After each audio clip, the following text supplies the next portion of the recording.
अब चुनावी रंग सजने लगा है। प्रत्याशी जी जान से मैदान में जुटने लगे हैं। इसी कड़ी में पृथला विधानसभा क्षेत्र से निर्दलीय प्रत्याशी नयनपाल रावत भी जोर शोर से चुनावी प्रचार कर रहे हैं।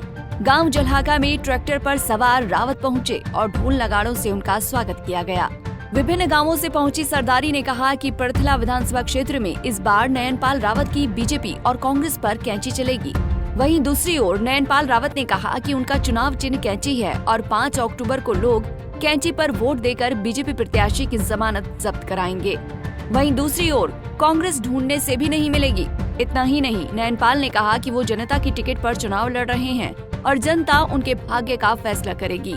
देखिए, नयनपाल रावत का तो ना ये चुनाव है ना चुनाव चिन्ह है। ये चुनाव भी मेरी जनता जनार्दन का 36 बिरादरी का है और जो मुझे कैंची का चुनाव चिन्ह मिला है, चुनाव निशान कैंची मिली है, वो भी मेरी 36 बिरादरी की जनता की है, क्योंकि मैंने कभी अपने ऊपर घमंड नहीं किया। 2019 का चुनाव जब मुझे इन्होंने जिताया तो मैंने हमेशा पूरे 5 साल ये कहा होगा कि जनता जनार्दन ने मुझे ये चुनाव जिताया है। और आप मेरी बात को याद रखना, 2024 का चुनाव भी पहले से ज्यादा मार्जिन से मेरी जनता जनार्दन मुझे जिताने जा रही है। पूरे पृथला में आपने देखा होगा, जहां जहां हम लोग जा रहे हैं, काफिले के साथ, ढोल के साथ, बाजे के साथ, ट्रैक्टरों से, बाइक से, मतलब इतना जोश शायद 19 में भी नहीं था जितना जोश, क्योंकि दूसरी बार भारतीय जनता पार्टी ने जो धोखा किया है, मेरे क्षेत्र की जनता को इस बात पर पूरा रोष है और 36 बिरादरी माता बहनों समेत मेरे पिता तुल्य सरदारी लगी हुई है।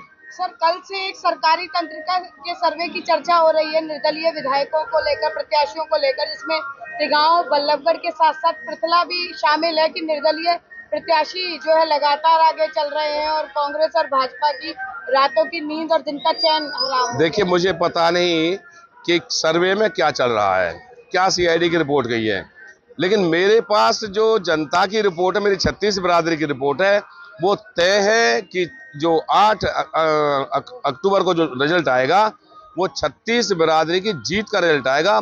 निश्चित तौर पर पृथला विधानसभा में फिर ना कमल खिलेगा, ना कांग्रेस कैंडिडेट आ पाएगा और कमल वाले की जमानत जब्त होगी।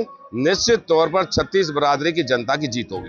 क्या फरीदाबाद लोकसभा के पृथला विधानसभा क्षेत्र में इस बार भी कोई इतिहास रचकर एक बार फिर से निर्दलीय पर दांव खेलेगा या नहीं, ये देखना दिलचस्प रहेगा। फरीदाबाद से पूजा शर्मा, पंजाब केसरी टीवी। हमसे जुड़े रहने के लिए हमारे YouTube चैनल को सब्सक्राइब करें और नई वीडियो की नोटिफिकेशन के लिए बेल आइकॉन को दबाएं। अगर आप ये वीडियो Facebook पर देख रहे हैं तो लाइक जरूर करें और ज्यादा से ज्यादा शेयर करें। धन्यवाद।